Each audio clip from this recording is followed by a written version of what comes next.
Hi guys, ayan natapos na ako magayat ng langka. Yung langka na yan guys, galing pa yan sa Masbate, tanim ng papa ko yan. 3 piraso kasi yan guys. Ngayon, yung una namin kinuha, nahinog na. Hindi pa kasi kami babalik ng Manila. So, ginawa namin, kinain na lang namin sa probinsya. Ayan guys, nagayat na ako dyan. Linayat ko na yan. Ayan, pinakita ko na. Sobrang tamis niyan guys. Grabe. Tamis talaga. Dinikman ko siya ulit.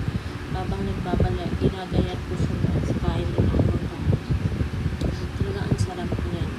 Tsaka na yan, kahapon, pang 3 days ko na yung dito biniyak. Pero hindi talaga siya nalata. As in, damo pa rin siya. Talagang napaka-fresh pa rin niya guys. Ayun guys, kasi ako niya para hindi pinikit yung tagta sa kamay ko. Ako ng mantika dyan. Ayun guys, kasi ibang-iba tinatapon yung buto. Ang ginawa ko, hinimay ko yan, tinanggal ko yung mga skin ng buto ng langka. Kasi ang gagawin ko dyan, ilalaga ko siya. Pero before that, tinanggal ko muna at hugasan ko pagkatapos. Tapos lagyan ko ng asin, kuluan ko dun siya guys. Tapos pag naluto na, hugasan ko siya ulit kasi try ko siya. Ayun guys, pwede na siyang i-merienda. Kasi nung mga bata pa kami, ganyan na yung nakasanayan namin sa probinsya. Nahihinog na lang pa. Hindi namin tinatapon yung buto. Tinatabi namin yan guys. Kasi pwede yan siyang ilaga at kailan yung ginagawa namin yung merienda.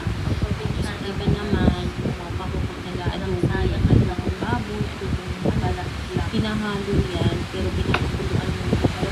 Grabe guys, ang sarap niya. As in, basta maganda lang yung pagkaluto, hindi lang hilaw-hilaw. Ang sarap talaga yun. Favorite ko talaga yan, kahit yung bata pa ako. Ang makaka-relate siguro niyan guys, kasi mga Bisaya pa, sa mga probinsya. Kasi sa Tagalog siguro parang hindi nila masyado na-experience yung ganun. Basta guys, para sa akin, ang sarap yan. Kaya hindi, kung sa amin lang, sa probinsya, hindi sayang ba kasi puto, laman na, puto na,